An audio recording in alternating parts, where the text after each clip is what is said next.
memang mesti mengatakan tadi oleh Prameswar sudah lama saya tidak sempat atau tidak datang ke Menawar untuk memberikan pengajian seperti dahulu, tapi itu semuanya adalah terakhir. Ya, umur sudah lanjut, ulama sudah lemah, dan banyaknya tadi tidak sakit, jadi sakit. Begitulah sunnatullah. Tapi alhamdulillah bagi saya belum mendapat kekuatan untuk datang ke sini untuk bertemu muka dengan keluarga Munawar ini. Saudara, di hari-hari ini di bulan Muharram itu kita juga memperingati tahun baru kita. Kita itu tahun baru umat kita. Bagaimana orang memperingati juga tahun baru 1 Januari, kita memperingati tahun baru Hijriah 1 Maret. Itu kita punya.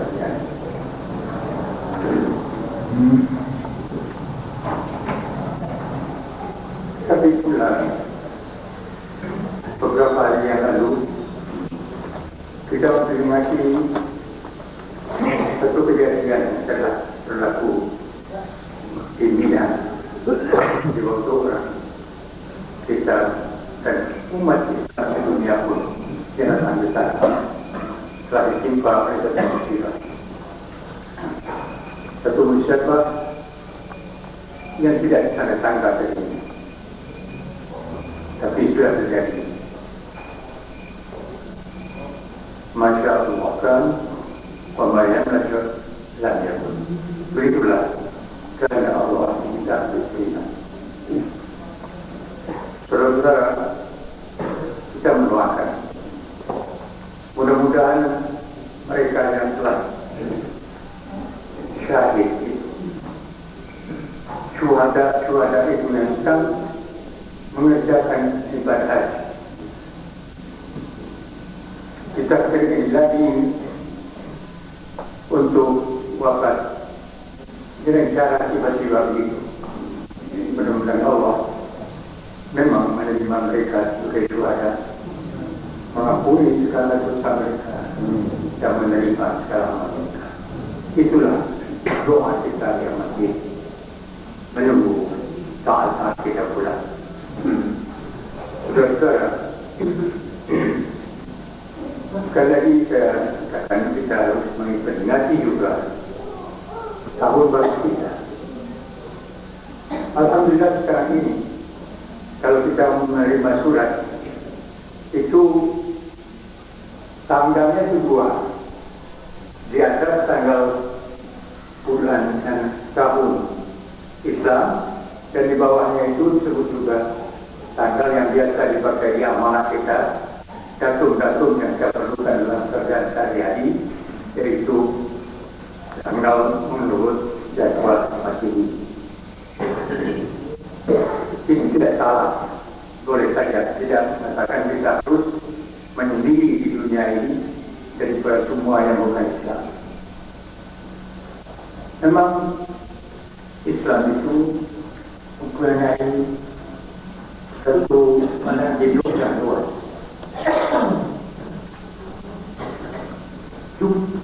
Malah sesudah Rasulullah SAW hijrah ke Madinah dari Mekah, salah satu daripada momen-momen sangat berharga bagi kita ialah Rasulullah SAW mengamanatkan satu piagam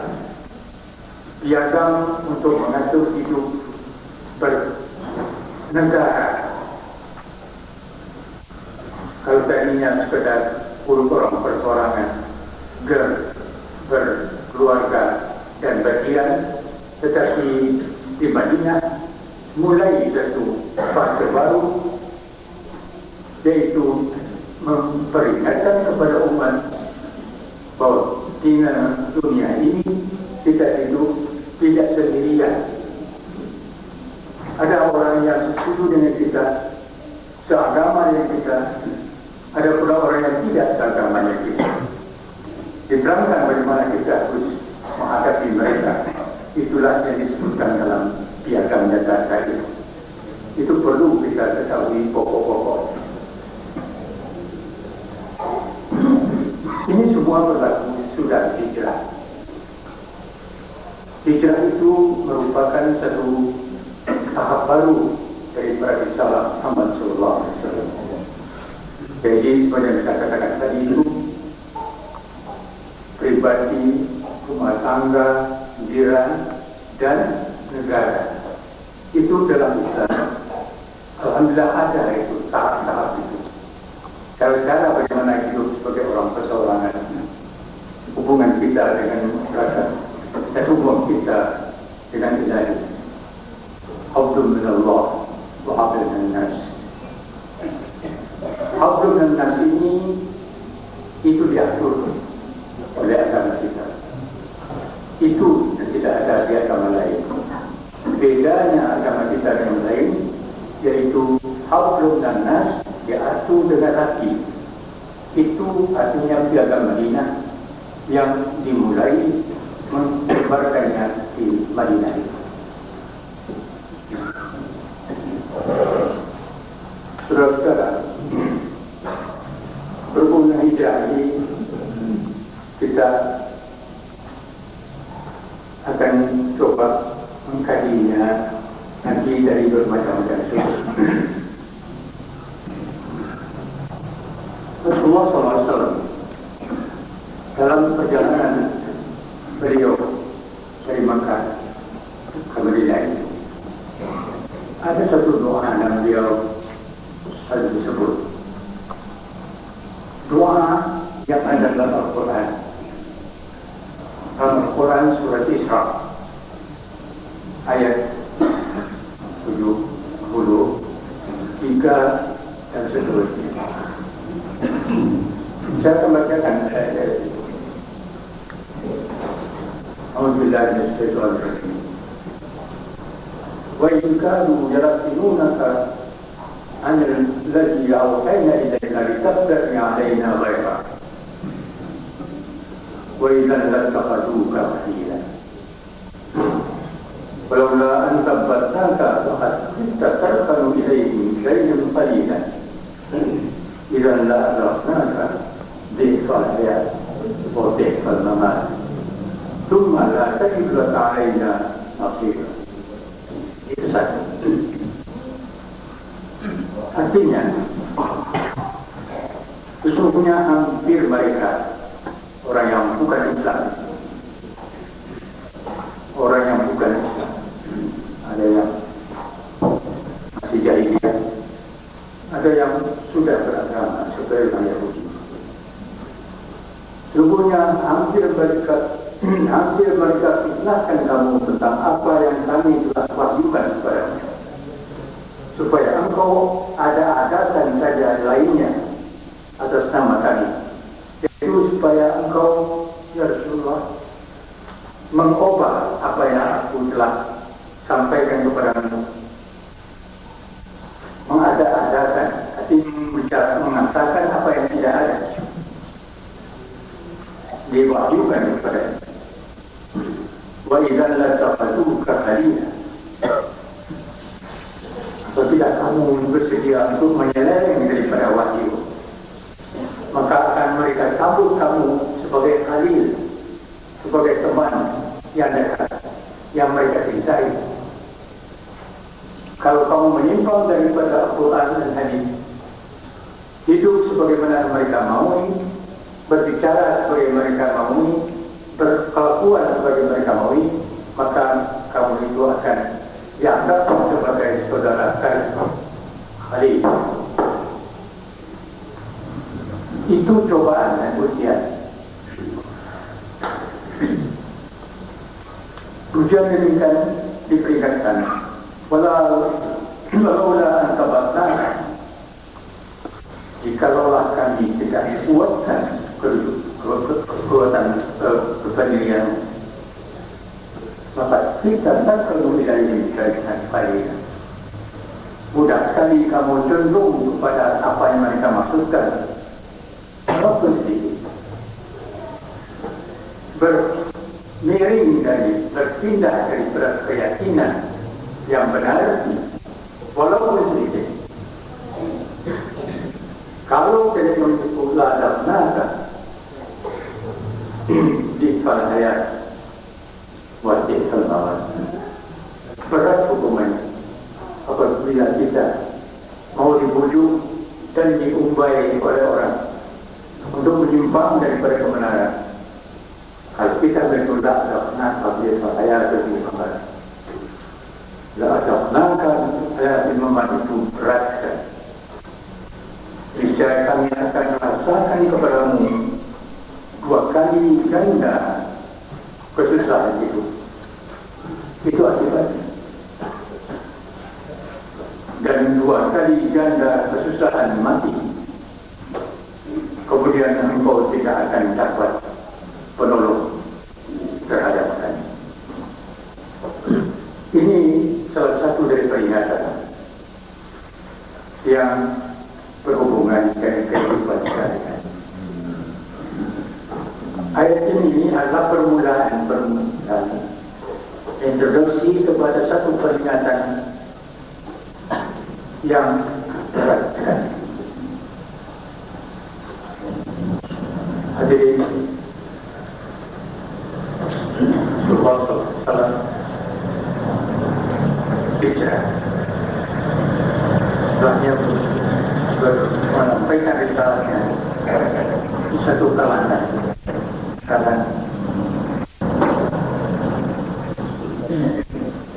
orang-orang yang musyrik di Makkah.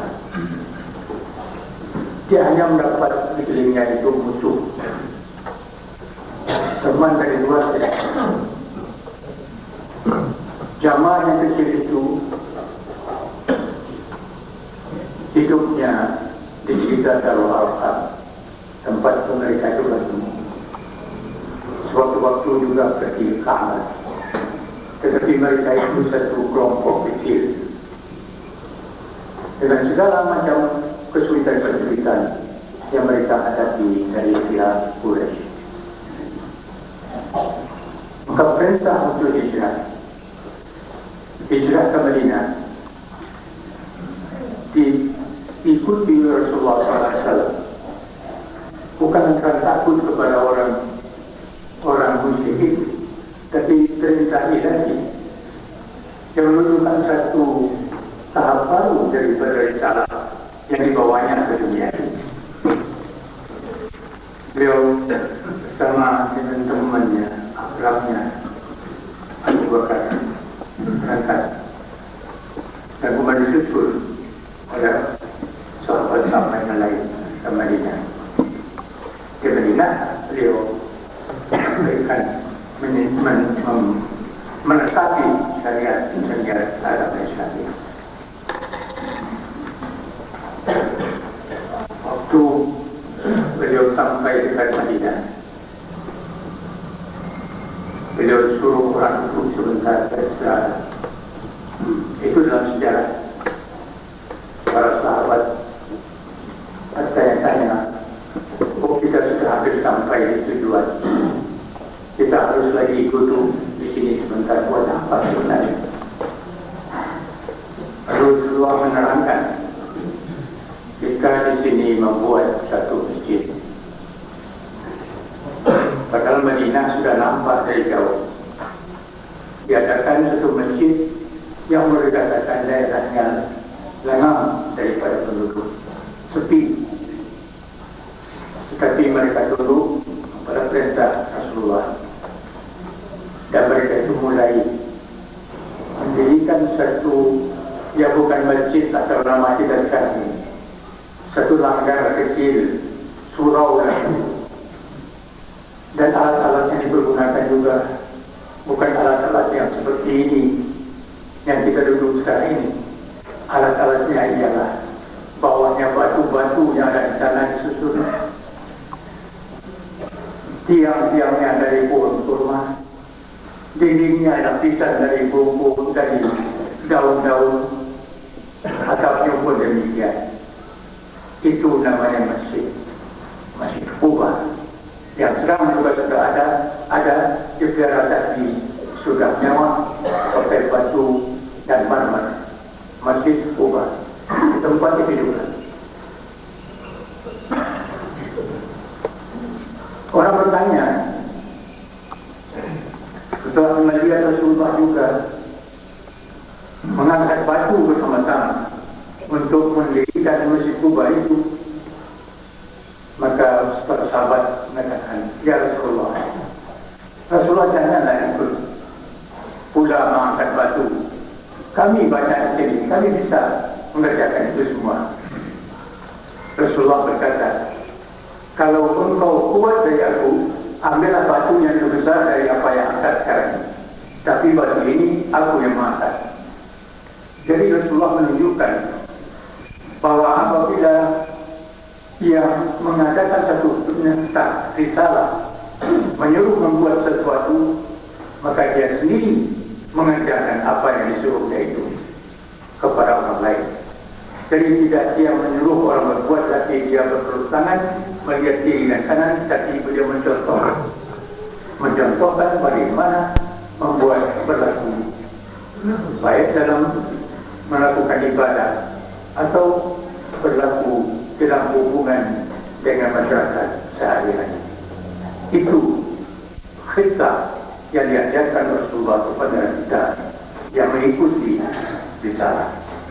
Jangan pandai menyuruh begini, begitu, begini, begitu pada orang lain, tetapi kita sendiri tidak mengajarkan. Jadi waktu Rasulullah mengatakan kepada orang yang minta supaya dia janganlah turun serta bekerja, Rasul jawab, engkau kalau lebih kuat ambil batu yang lain, aku terus bekerja. Mengambil batu yang sekuat umat bapaknya, apa yang aku mampu melakukannya. Kalau engkau lebih kuat, ambil yang lebih berat. Itu kita yang diberikan oleh Rasulullah sambil berjalan, sambil berbicara, nampaknya enteng-enteng saja. Perkara mengambil batu mana yang akan diangkat, itu semuanya adalah pelaksanaan dari kitab yang beliau bawakan dalam risalahnya yang besar itu. Saudara, tadi saya sudah sampaikan beberapa ayat yang mengatakan bahwa kita hidup ini tidak sendirian. Menunjukkan bahwa sekeliling kita ada orang yang setuju dengan kita, ada yang cinta kepada kita, ada yang orang tidak setuju dengan kita dan benci kepada kita. Ini hidup dunia ini. Tidak ada seorang pun yang terlepas dari itu. Jadi dunia ini selama saya hidup, dalam pergaulan manusia sama manusia, ini tetap ada. Jangan terkejut kalau kita melihat ada orang yang tidak setuju dengan kita. Jangan terkejut dan sekecil hati jika ada kita melihat orang yang marah kepada kita. Asal kita tahu bahwa apa yang kita pegang itu adalah menurut kita risalah yang diberikan oleh Rasulullah SAW dan disuruh tampilkan oleh Al-Quran.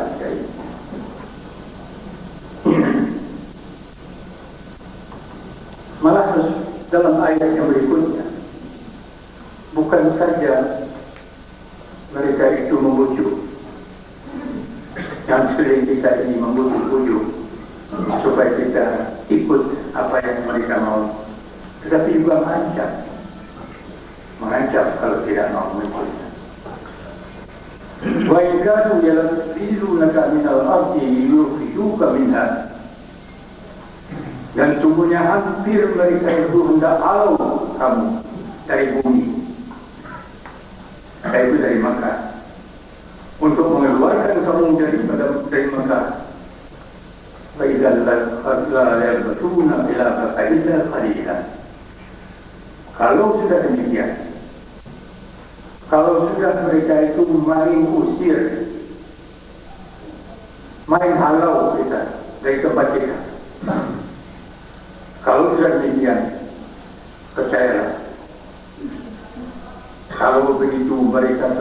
tidak akan tinggal sudah keluarmu melainkan sebentar saja.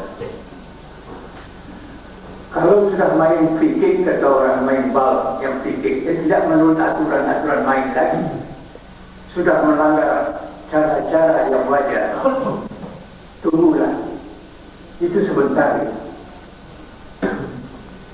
Jadi dua, kita diperingatkan dalam ayat ini, sikap kita seperti hidup di dunia ini. Satu, ada orang yang membujuk, jangan kita mau dibujuk. Dua, orang yang mengancam, kuatkan hati. Ini ujian bagi kita. Ujian nanti, la yabatuna khilafa illa qalila. Itu hanya sebentar. Itulah ujian, balas, yaitu ujian. Sebab sebagaimana juga pernah kita baca di masjid ini, wa yatrukum bil khairi wa syarri fitnatan, bil syarri wal khairi fitnatan. Ini peringatan Al-Quran. Wa nabluukum, kami akan uji kamu dalam hidup dunia ini. Hidup dunia ini mengandung ujian. Kalau orang murid sekolah, eksamen namanya ujian. Ujian yang apa? Isyar dan kesulitan-kesulitan dengan segala macam kehidupan yang rasa-rasa yang berat. Dan kita diuji juga bil khair, dengan kesenangan-kesenangan. Ini adalah jodoh daripada hidup dunia ini. Itu artinya.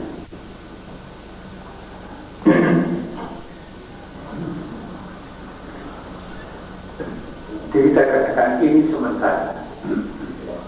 Jangan dikatakan ini akan terus menerus. Ingat zaman al-istada, musim bertukar, waktu zaman berganti. Kalau ketemu dengan macam itu, jangan merasa bahwa ini akan terus menerus. Dan diterangkan pula bahwa itulah sunnah Allah. Sunnah man qad arsalna qablaka min rusulina. Inilah sunnah ilahi yang dijalankan atau bertemu dalam sejarah mengenai nasib atau cobaan-cobaan yang diberikan kepada Rasul yang lebih dulu dari Rasulullah SAW. Saudara-saudara, ayat ini, bagian dari ayat ini selalu dibaca oleh Rasulullah waktu beliau hijrah. Yang beliau baca sebagian dari itu jalan doa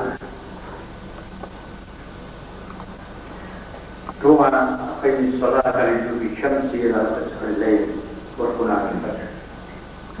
Doa yang mengatakan aqimi sholata li syamsi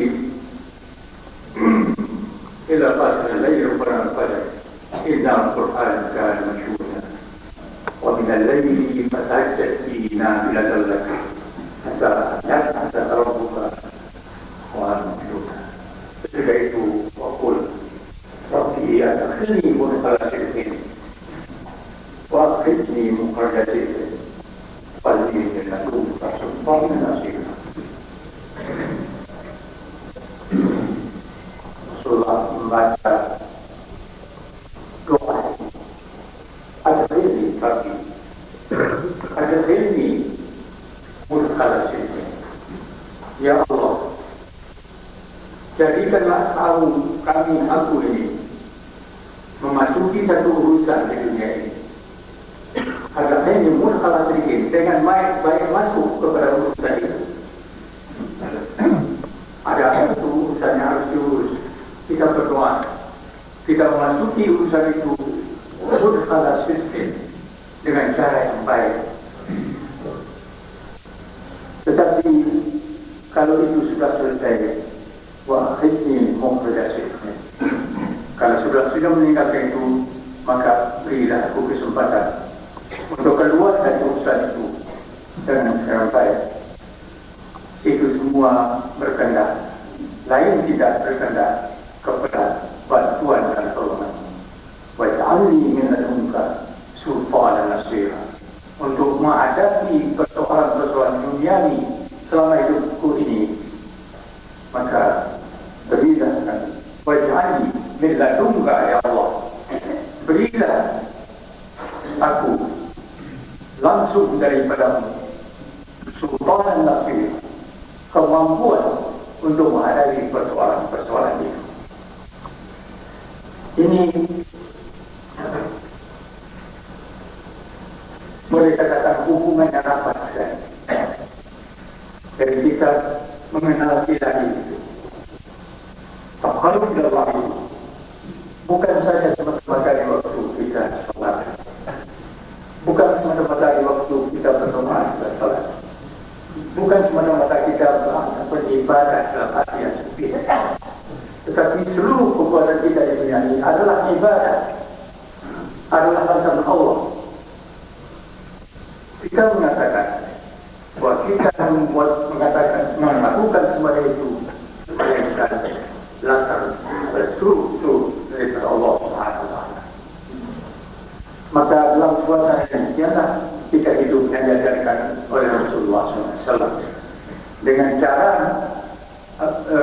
Rasulullah mendoa dan cara beliau melakukan pekerjaan sehari-hari, pekerjaan risalah, menyampaikan risalah kepada umat.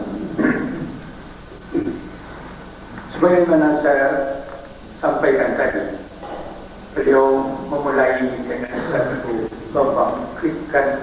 membangun satu masjid kecil, satu langgar kecil di Pukat Teluk. Itu simbol bahwa risalah yang seterusnya adalah lagi bukan persoalan hubungan pribadi dengan ilahi, tetapi hablum minan nas, sebagaimana dikatakan tadi. Maka dimulai ulama dimulai mengatakan cara kita hidup dunia ini dengan mengatakan tiadakannya satu piagam Madinah. Piagam Madinah itu mengatur bagaimana hidupnya muslimin dengan muslimin, mukminin dengan mukminin, mukminin yang kalau jadi wahid seperti satu badan yang satu, yang kalau bagian yang kena maka seluruh badan itu merasakan sakitnya. Kalau dia jadi wahid sama muslimin umat Islam. Tapi tidak berarti bahwa orang yang beragama lain itu harus kita usir dan tidak boleh mendekat kita. Tidak. Kita mulai dan berhubungan dan memperbaiki tangga terhadap mereka. Kita beri kesempatan mereka untuk percaya kepada Allah mereka, supaya orang-orang seperti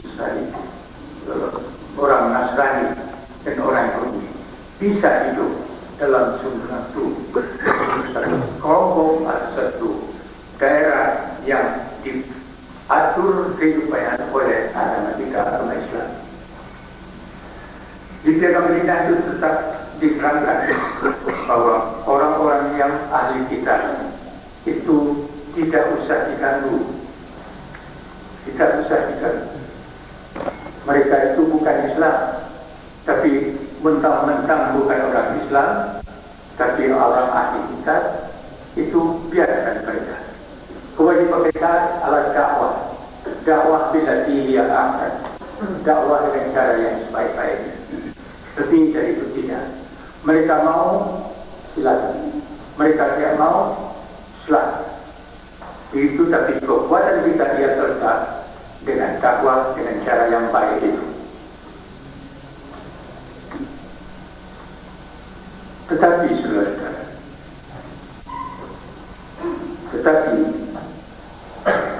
sekalipun demikian, sekalipun Rasulullah memperlihatkan bagaimana luas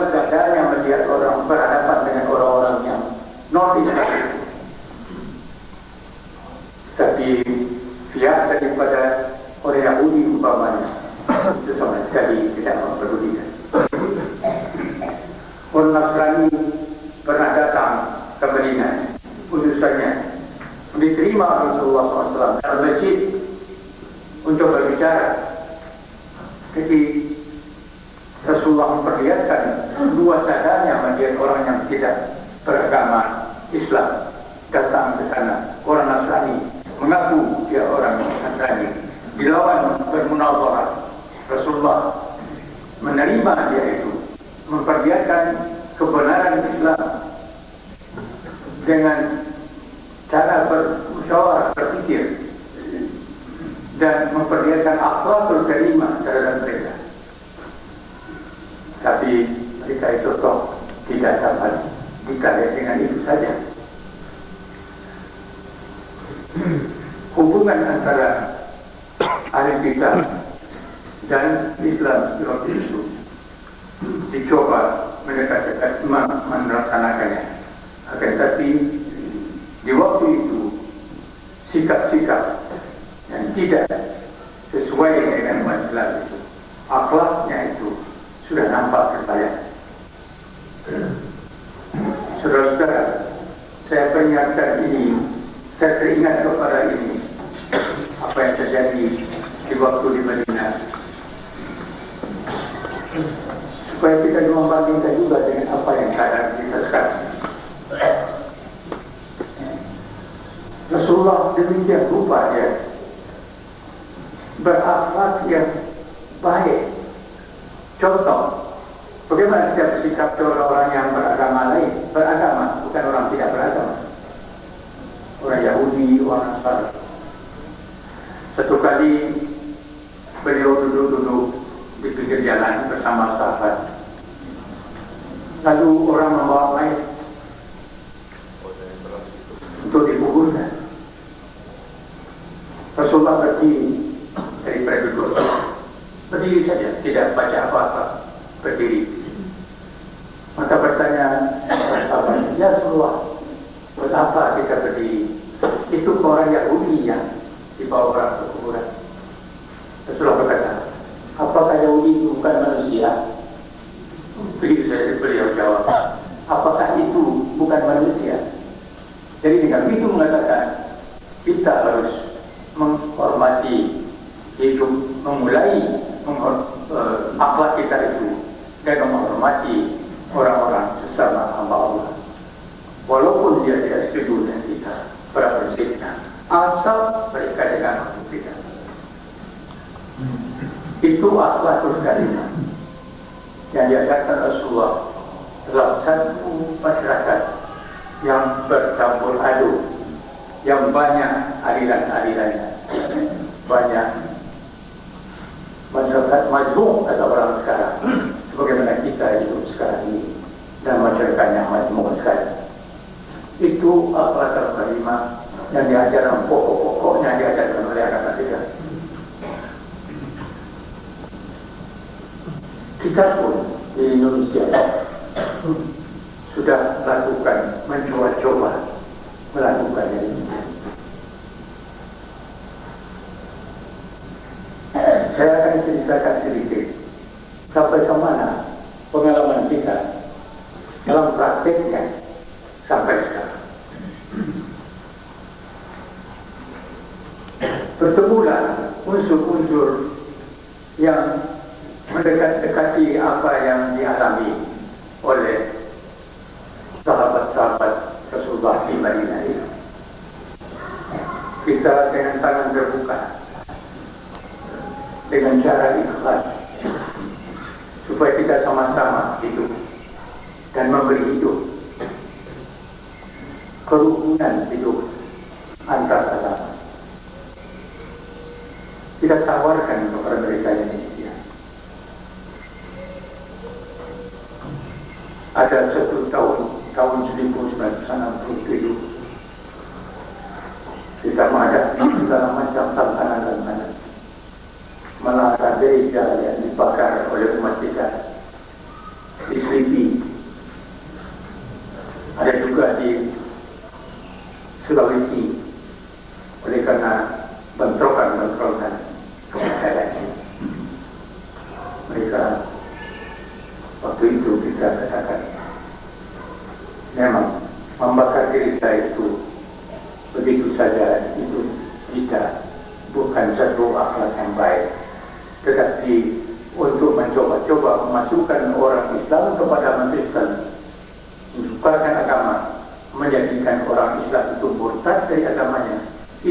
itu tidak baik. Jadi dua-duanya tidak benar.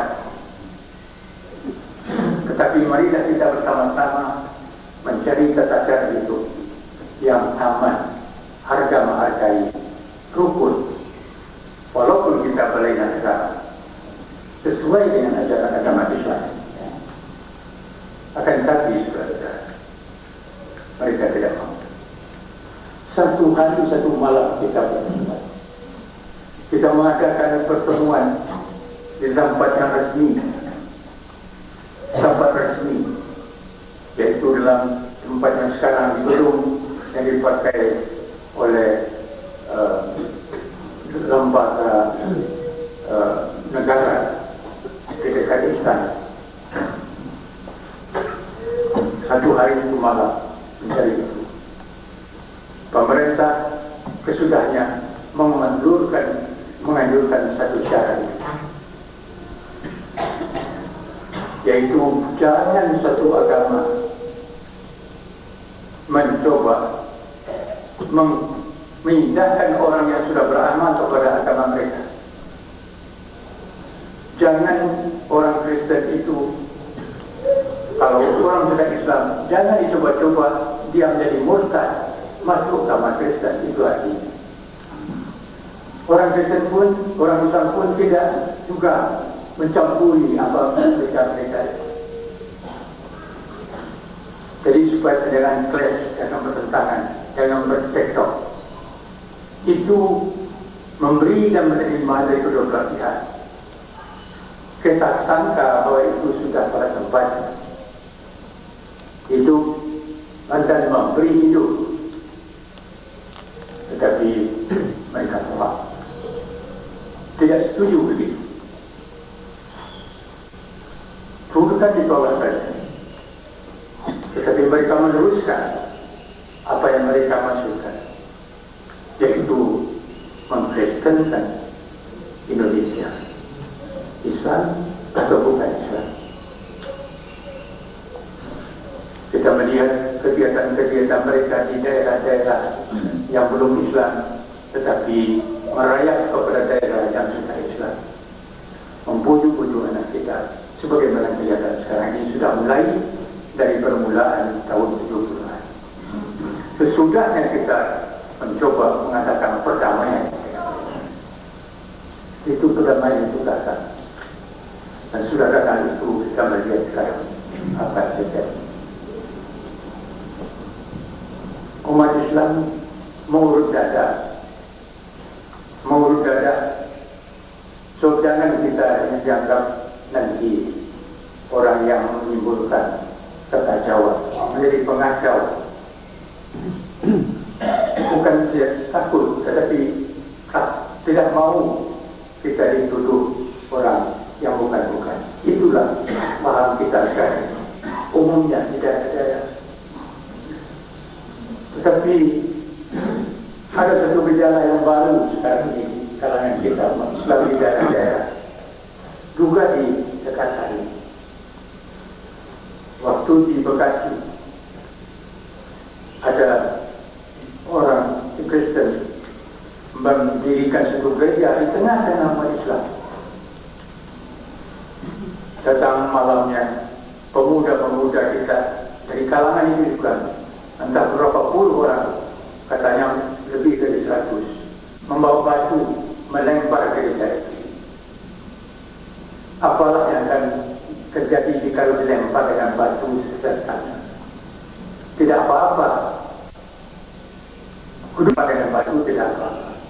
Tetapi itu menunjukkan bahwa di daerah itu umat Islam tidak rela dengan mengadakan pusat pengembangan agamanya untuk mengkafirkan memurtadkan umat Islam. Itu satu demonstrasi bahwa kita tidak setuju. Itu maksudnya. Itu mulai dibuka.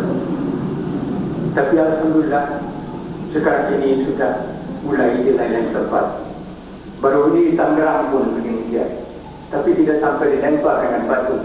Akan membuat surat kepada bupati dan diteruskan ke atas juga bahwa kami umat Islam di sini tidak rela bahwa di sini diadakan satu gereja. So daerah ini daerah Islam. Di daerah Kristen coba ada gereja. Mereka infiltrasi ke dalam masyarakat Islam itu dengan sengaja supaya dapat dari sana itu membujuk umat Islam dengan segala macam cobaan-cobaan. Kalau dalam ayat Al-Quran itu menjadikan kalian lagi, awhayna ilaika litabtali alaina malha. Itu kerjaan mereka. Di Sumatera Barat juga demikian. Di Pasaman itu para ulama-ulama dan orang-orang kepala-kepala adat, ketua-ketua adat, LAKAM namanya, LTK, mengadakan satu rapat yang pergi bersama-sama 50 orang pergi menghadap gubernur di Jawa, di Padang, untuk membawa satu surat bahwa mereka tidak rela bahwa di sana ada jadakan gereja. Di satu kecamatan kecil itu sudah 13 gereja, 13 buah gereja besar-besar, ditambah lagi dengan satu gereja baru. Itu mereka itu sudah keterlaluan. Mereka tidak memukul, tidak membuat pisau atau batu atau apa, tapi mereka pergi dengan teratur kepada pemerintah yang berkuasa di sana, bahwa ini jangan dibiarkan, kami sudah payah mengurus dada, jangan terjadi apa-apa lagi. Alhamdulillah itu pemerintah di sana mengerti apa yang dikatakan oleh mereka dan itu ditahan supaya jangan mengadakan gereja lagi, membatalkan niat mereka untuk meneruskan pembangunan itu. Ini terjadi di Sumatera Barat. Apalagi apakah terjadi di lain tempat, tak tahulah kita. Sesudah kita maju dengan keberadaan itu, mereka tidak tinggal diam. Mereka kirim utusan dari Sumatera Barat untuk pergi ke Jakarta kepada instansi lebih tinggi untuk mendorong juga permintaan pekerjaan kita supaya diizinkan atau bagaimanalah. Jadi mereka itu sungguh-sungguh bukan salah langkah, tidak, keliru langkah, tidak. Mereka punya program, satu rencana program yang tertentu, bukan untuk Indonesia saja, tetapi untuk seluruh dunia, dari Afrika, di Asia, untuk menaklukkan Islam di daerah-daerah ini. Ini persoalan. Berapakah banyaknya sekarang ini di sekitar kita yayasan-yayasan Kristen, namanya baik-baik saja, tidak ada Kristen di sana, tetapi nama-namanya bagus-bagus dalam bahasa Indonesia. Disebarkan buku-buku, diantarkan uang kepada orang yang miskin, bukan ditunggu miskin itu menarakannya dulu, bagaimana saya pernah katakan dulu, tapi mengasihkan ke rumah-rumah mereka dengan akhlak yang baik. Mereka membeli simpati dari kita umat-umat yang tidak berrezeki ini,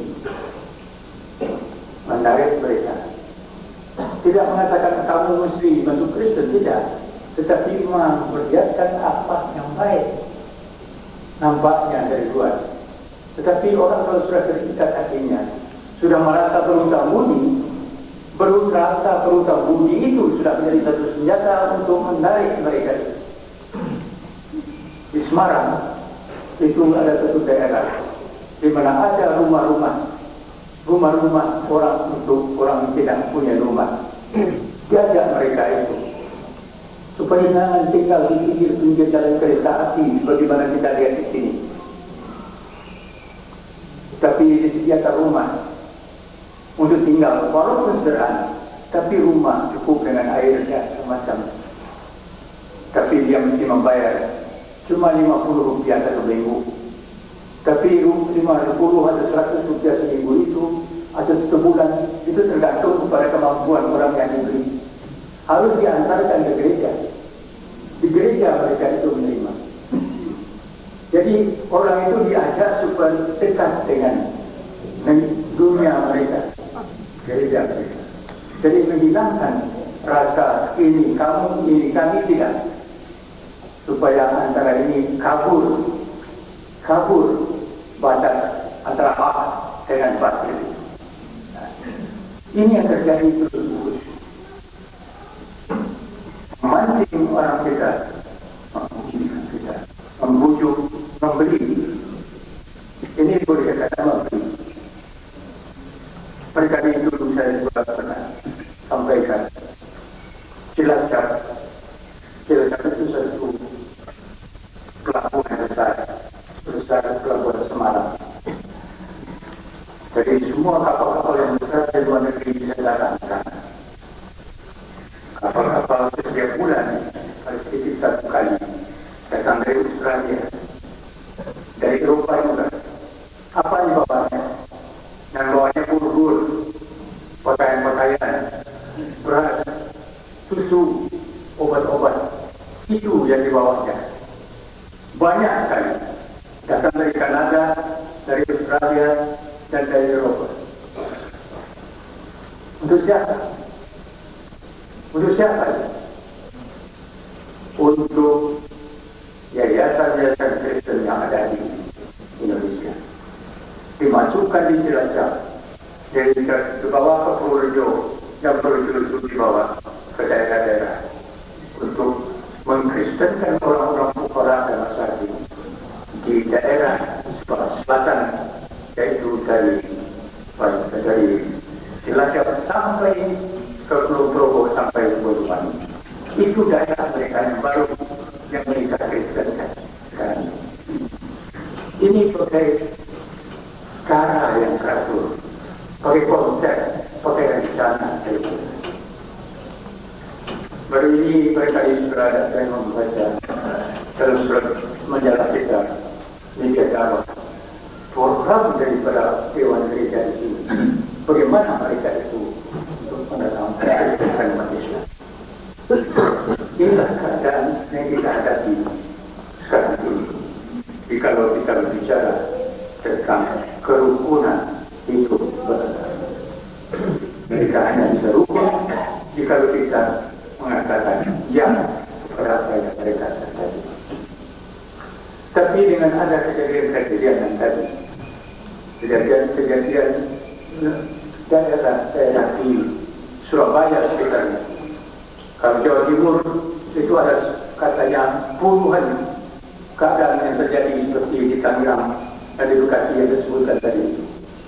Umat Islam itu bangun untuk mengatakan tidak, ini kami tidak memakai senjata, tidak memakai apa-apa, tapi menunjukkan kepada pemerintah bahwa kita tidak. Itu sudah mulai dijalankan. Alhamdulillah. Dan alhamdulillah sampai sekarang cukup ada hasil. Mudah-mudahan akan terus berjalan. Baru-baru ini di DKI, di kantor DKI, itu ada pertemuan antara orang-orang Islam atau pemuka-pemuka Islam, pemuka agama Kristen, baik Katolik ataupun Protestan, pemuka agama Buddha juga, pemuka agama Hindu yang ada di Indonesia ini berkumpul di gedung DKI. Untuk apa berkumpul di sana? Untuk mencoba mengadakan hubungan yang lebih baik daripada yang ada sekarang ini antara agama. Itu mencoba. Maka sudahnya berbicara panjang lebar, berdebat yang juga seru, maka sudah mengadakan satu keputusan bersama bahwa tidak boleh mengadakan gereja rumah ibadah namanya kalau tidak disetujui oleh pemerintah dan kalau belum disepakati oleh daerah yang disebut umat Islam, umat masyarakat Islam yang disebut masyarakat yang ada di sana. Rupanya kita baru tahu orang ada peraturan-peraturan pemerintah. Ada 2 peraturan pemerintah tahun 767 satu dan satu tahun 78 dari Departemen Agama dan Departemen Dalam Negeri yang menegaskan membuat rumah ibadah harus mendapat izin daripada pemerintah sesudahnya mendengar pendapat dari masyarakat di tempat itu. Itu khususnya. Saudara-saudara, ini dipergunakan oleh kawan-kawan kita sekarang ini, mengajak mereka berkumpul supaya kita memakai cara-cara hidup bersama demikian. Itu sudah ada pernyataan, dan pernyataan itu barangkali sedikit hari lagi akan disediakan di surat-surat kabar, dan kita juga cetak supaya kita ketahui bahwa kita tidak kosong daripada kekuatan, sumber kekuatan yang kita bisa pakai untuk membentengi kehidupan beragama kita agama Islam. Asal kita mau melakukan. Orang berbuat gereja itu dibuatnya tanpa izin, memberitahu pun tidak.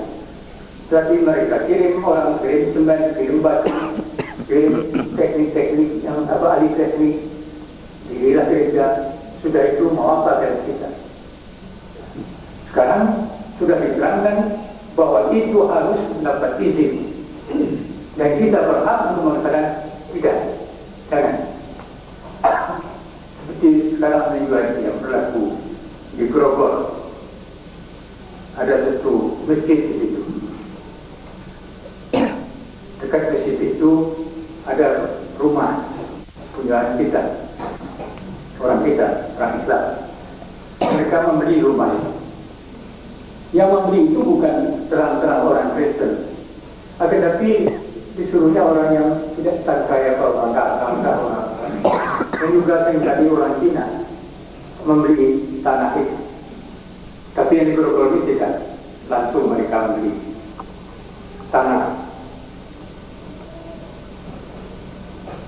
Tapi maksudnya untuk gereja hanya beberapa meter dari masjid. Tempat masjid itu memang mereka sengaja dekat-dekatan, mendekat gereja. Kalau kita melihat di Jakarta ini juga di daerah lain, Rawamangun pun demikian. Mereka beli tanah itu lebih banyak, tidak dipergunakan cepat, tapi menunggu beberapa tahun lagi supaya nanti mereka mengadakan satu gereja atau sekolah atau apa, supaya umat Islam itu tidak ada yang satu. Jadi mesti campur. Jadi dulu kita mempunyai daerah yang perikatan Islam yang kuat. Ada namanya Aceh, ada namanya Sulawesi Tengah, Sulawesi Selatan, ada namanya Gorontalo, ada Gunung Baru. Tapi sekarang tidak ada. Tidak ada. Boleh katakan tidak ada satu meter persegi yang tidak diinjak oleh orang Kristen. Tidak ada. Minahasa itu Kristen, Gorontalo Islam, Mongondo Islam. Tetapi daerah di dalam Mongondo itu tidak banyak di pada orang di Minahasa. Beransur-ansur mereka pindah dari Minahasa ke Mongondo. Beransur-ansur. Nanti Mongondo itu juga sudah merupakan masyarakat kampung lagi yang tidak bisa apa-apa, melainkan sudah ada turut berbicara, turut menentukan hasil, yaitu orang-orang Kristennya. Kita tidak mau hidup sendiri, menak sendiri, kita mau masyarakat. Tidak dilarang pada agama kita untuk mengadakan masyarakat dalam menghadapi persoalan masalah. Dan itu sudah kita praktekkan. Di dalam hidup ekonomi dan hidup politik. Dahulu, di waktu umat Islam itu didengar kata-katanya. Oleh karena itu mereka kompak dulu itu. Tidak seperti sekarang kompak. Tidak pernah umat Islam meninggalkan orang Kristen apabila membentuk satu kabinet. Tidak pernah. Padahal kalau umpamanya partai politik Islam dengan partai politik nasional bersatu itu cukup kuat menghadapi parlemen. Tetapi bila ada orang Islam, pemimpin Islam membentuk kabinet, dia tidak meninggalkan orang Katolik atau orang Kristen. Kasimonya diajak, Leninanya diajak untuk duduk, walaupun satu orang, untuk menunjukkan keluasan hati kita. Mari kita hidup bersama-sama. Tapi kalau zaman sudah beralih dan musim berganti, kita rasakan seperti sekarang. Kita rasakan seperti sekarang. Jadi ini keadaan yang harus sama-sama kita rasakan. Saya katakan jalan sekarang ini sudah terbuka. Pakai hak-hak itu, hak-hak undang-undang, hak peraturan pemerintah yang memberi kesempatan kepada kita untuk mengungkapkan pembicaraan kita, mengungkapkan pengalaman kita. Tidak apa aja kalau umpamanya kita melihat satu daerah masjid kita ada gereja sekarang, tanyakan apa sudah terjadi itu dulu. Kalau itu belum lekat, kita pergi ke kantor DKI, sampaikan kepada mereka, ini akan terjadi satu pelanggaran hukum, orang mendirikan gereja tanpa itu. Itu tidak ada risiko sekali. Kita tidak memakai senjata apa-apa. Kita memakai hak undang-undang yang sudah ada. Ini yang sudah ada. Jadi dengan itu dan dengan berubahnya keadaan-keadaan sebagaimana dicontohkan dalam Al-Quran atau dalam cara-cara Rasulullah yang bentrokan Rasulullah pada waktu pertama-tama di Madinah itu mau mengadakan hidup berantara agama yang baik Islam ataupun Yahudi atau Nasara itu. Saudara-saudara, hal ini berhentak kepada jiwa kita. Mereka mempunyai uang, akan ketika kita punya iman. Ternyata kalau iman ini kita gunakan, uang itu kecil. Kekuatan baik itu kecil. Allah berkata, la tahzan innallaha ma'ana. Saudara-saudara, kita hadapi persoalan-persoalan ini dengan kepala dingin. Walaupun kita kadang-kadang hati kita panas, tapi kepala kita dingin. Ambil jalan-jalan yang legal parlementer kata orang sekarang, yang terus terang dengan akhlak yang baik untuk meneruskan perjuangan kita untuk membentengi agama dari infiltrasi daripada agama-agama lain. Kita diperingatkan oleh Al-Quran berapa kali dalam ayat Al-Quran dikatakan, "Qad katsirun min ahli kitab law yaruddunakum min ba'di imanikum kuffara." Kita ingatkan bahwa banyak dari antara orang-orang ahli kitab itu, ahli kitab yaitu Yahudi dan Nasrani, yang ingin sekali menjadikan kamu kafir setelah kamu beriman. Buat kata-kata min ahli kitab law yaruddunakum min imanikum kuffara. Itu perlu kita ingatkan, jangan dilupakan.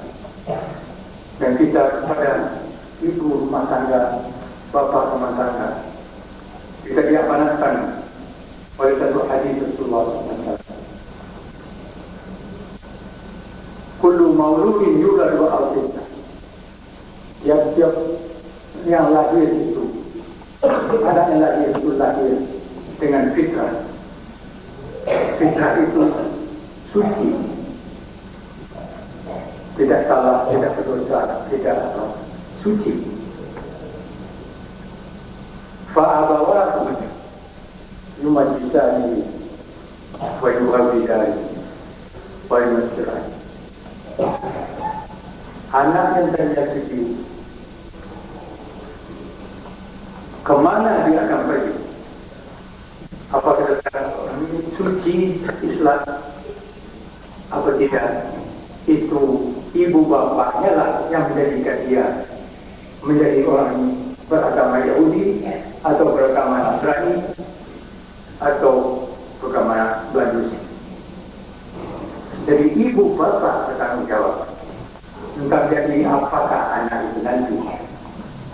Jadi pesankanlah kepada ibu-ibu kita, bapak-bapak, semua anak kita, jangan mudah-mudah, jangan mudah sekali menyerahkan anak-anak kita ke sekolah-sekolah orang Kristen. Itu sama artinya memberi kesempatan kepada anak kita untuk nanti jadi kota. Walaupun waktu kecil itu tidak berasa, tetapi nanti besar dia sudah mulai menyimpang jalan. Sekarang pun mereka itu kalau sendiri-sendirian mereka itu melakukan saling itu diajarkan di sekolah. Dan di sekolah itu harus, kalau sudah anak itu masuk sekolah Kristen, tidak boleh dia keluar dari kelas di waktu orang mengajarkan agama Kristen. Maka sudah menjadi kebiasaan bagi anak-anak itu mengadakan salib, tanda-tanda salib itu di rumahnya. Sudah menjadi kebiasaan. Barangkali dia tak tahu apa artinya untuk sementara, tapi dia sudah bercampur aduk. Dia mempunyai jiwa yang sudah pecah. Tidak lagi bulat Islamnya, tetapi sudah pecah. Retaklah kalau tidak orang pecah. Tapi retak itu lama-lama bertambah keras, tambah pecah. Itulah yang perlu kita ingati. Dan mengingat di hijrah. Tidak harus hijrah dari keadaan-keadaan yang tidak baik ini. Hijrah menjadi cari tempat yang lebih baik, mencari pegangan hidup yang lebih baik. Hijrah daripada menuju ke arah apa yang orang lain mahukan kita. Kita berdoa kepada Allah Subhanahu Wa Taala agar senantiasa menunjuki kita dan melakukan jalan kita untuk menegakkan agama pada diri kita dan keluarga kita dalam umat kita keseluruhannya. Sekianlah doa kita. Assalamualaikum warahmatullahi wabarakatuh.